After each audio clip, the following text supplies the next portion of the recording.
A few months ago, I lag tested the mCable Gaming Edition and found that it added 0 milliseconds of lag. So now that the mClassic's out, I want to do the same thing to it.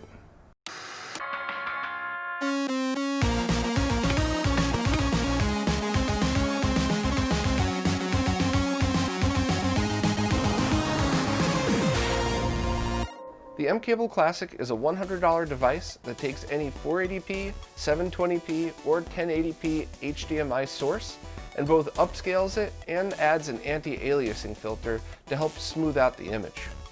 The mCable Classic is powered by USB and has a switch on the top with 3 different modes. The first is just off that passes through the signal with no processing. The second mode, where the LED glows green, is the standard mCable anti-aliasing effect. And lastly, when it glows blue, it's in retro mode that does the different type of scaling and sends the image to 4:3. Before we begin, there's 2 quick things that I'd like to mention. First of all, the company that makes the mCable has already posted their own lag test results on their website, and while I mean no disrespect to Marseille, I like to test these things for myself across multiple resolutions and throughout different scenarios.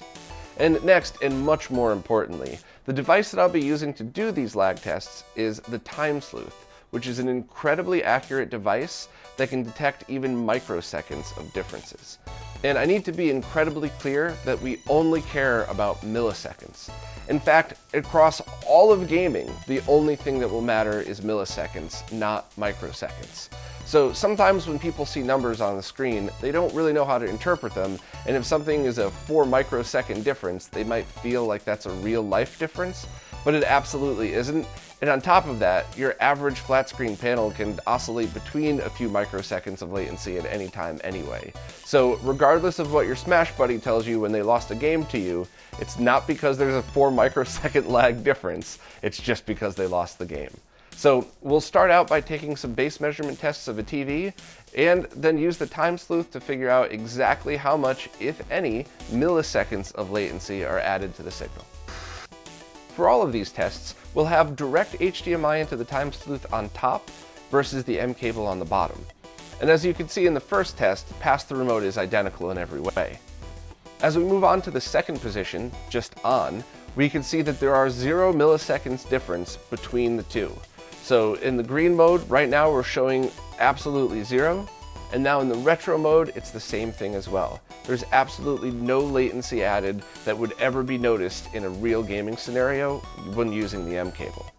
But how about different resolutions? So now this is the same test we just showed, 1080p with 4 milliseconds of latency that the panel has no matter what, even if you're plugged with direct HDMI. And when we switch to 720p mode, it's the same 4 milliseconds of latency.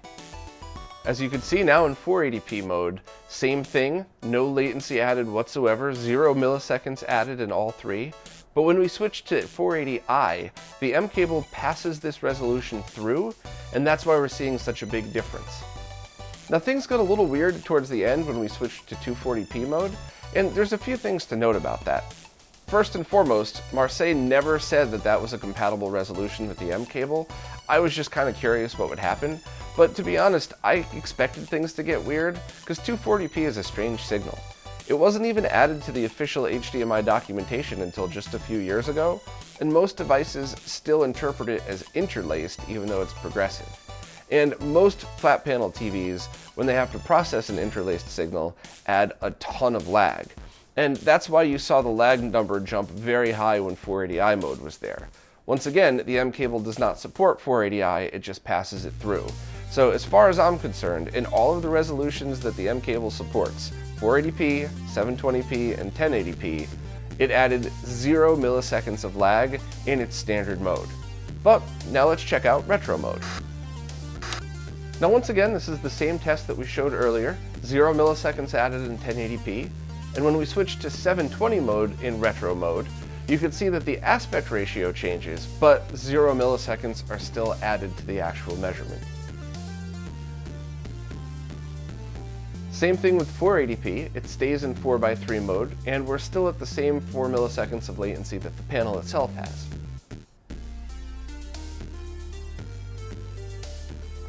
Once again, 480i is completely just passed through, including the aspect ratio.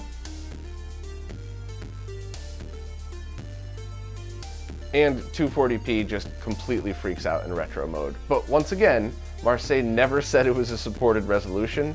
I just wanted to test myself because what the heck. So that pretty much sums it up. In all supported resolutions, both the mCable Classic and the mCable Gaming Edition that I checked out a few months ago add 0 milliseconds of lag to the signal. That means you could feel free to use them in any environment, heck, including in game tournaments if you really feel like it, because it's impossible for the mCable to change the latency of the game. Less than 1 millisecond will never be detected, so you could be confident calling this a zero lag solution. Now, as far as the effect of the mCable, I'll have another video soon that kind of shows my thoughts on that, but it's one of those things where basically check it out and see if you like the look, and if you do, great. If not, whatever. The only thing I cared about in this video was making sure to prove to everybody that in all resolutions, it is zero lag. Well, that's it for this time. If you liked what you saw here, please consider signing up for any of the support services like Patreon or Subscribestar, because without your help, none of these videos or any of the behind-the-scenes research could ever happen. Also, don't forget to like and subscribe to the channel, and check out the weekly podcast that keeps everybody up to speed with everything that's going on in the retro gaming world. Thanks again, and I'll see you next time.